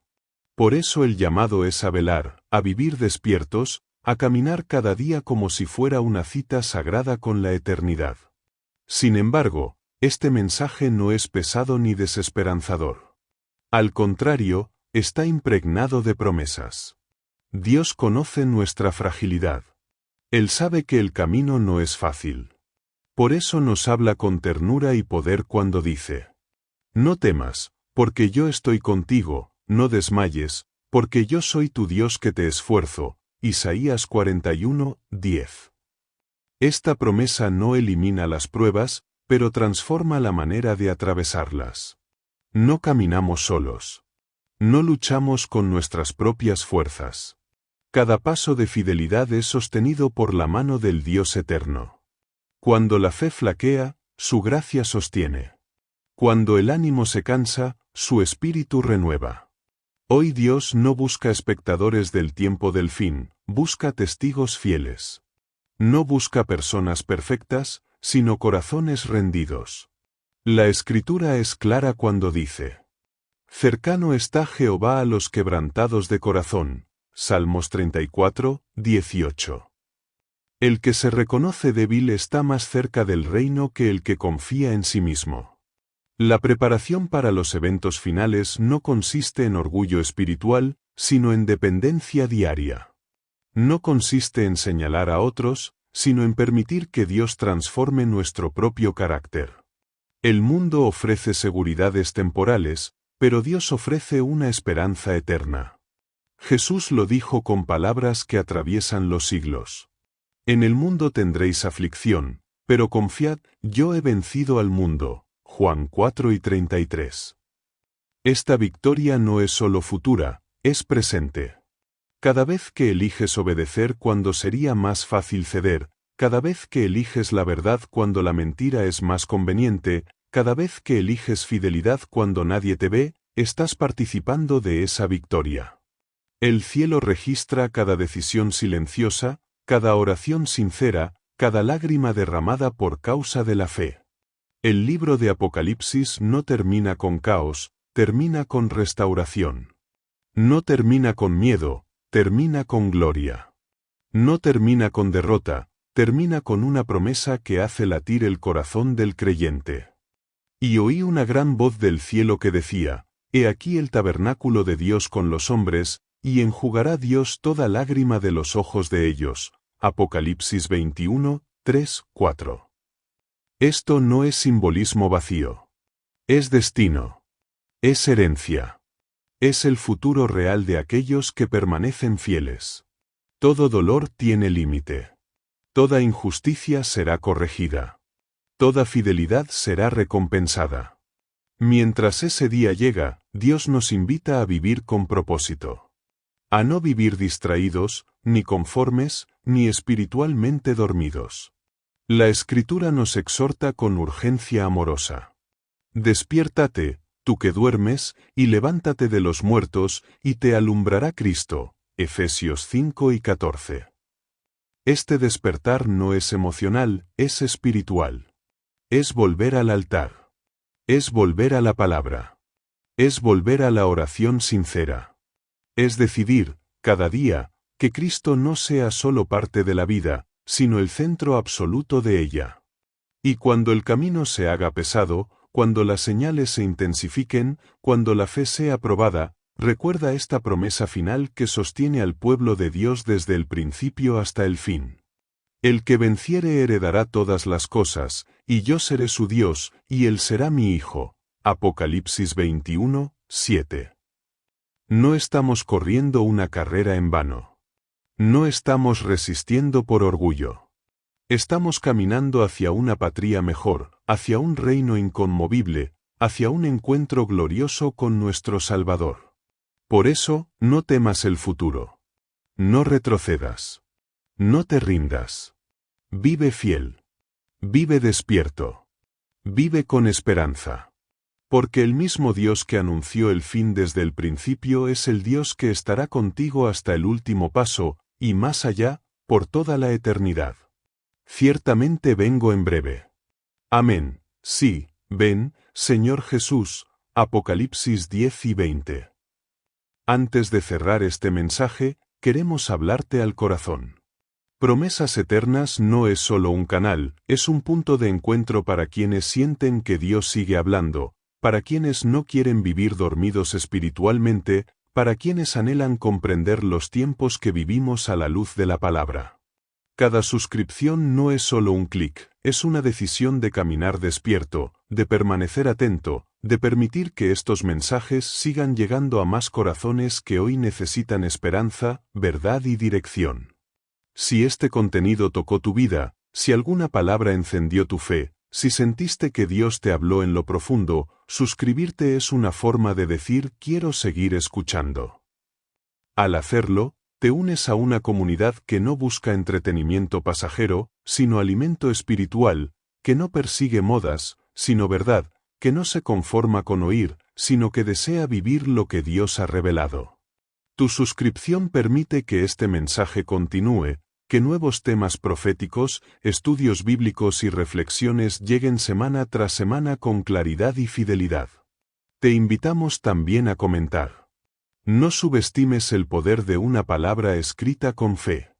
Un comentario puede animar a alguien que está luchando, puede despertar una conciencia, puede convertirse en una oración compartida. Aquí no solo leemos mensajes, construimos diálogo espiritual. Comparte lo que este mensaje significó para ti, lo que Dios puso en tu corazón, la promesa que más te fortaleció. Tu testimonio puede ser exactamente lo que otra persona necesita leer hoy. Y sobre todo, comparte. Vivimos en un tiempo en el que el contenido se mueve rápido, pero la verdad necesita ser llevada intencionalmente. Tal vez tú ya escuchaste este mensaje en el momento justo, pero alguien más aún no. Tal vez un familiar, un amigo, un compañero de trabajo o alguien que ni siquiera conoces está esperando una señal, una palabra, una advertencia con amor. Compartir este vídeo puede ser el instrumento que Dios use para alcanzar ese corazón. No sabes hasta dónde puede llegar un solo acto de fidelidad. Recuerda, la verdad no se debilita cuando se comparte, se multiplica. Cada vez que compartes, te conviertes en parte de esta misión. No es el canal el que crece, es el mensaje el que avanza. Es la luz la que se extiende. Es la esperanza la que alcanza nuevos hogares. Y juntos, como comunidad, podemos hacer que estas promesas eternas resuenen más fuerte en un mundo que necesita dirección espiritual. Si crees que los tiempos son solemnes, si sabes que Dios sigue cumpliendo su palabra, si anhelas estar preparado y ayudar a otros a estarlo también, entonces Promesas Eternas es tu lugar. Suscríbete, comenta, comparte, y camina con nosotros mientras seguimos levantando la mirada, afirmándonos en la verdad y esperando con fe el cumplimiento final de las promesas que nunca fallan.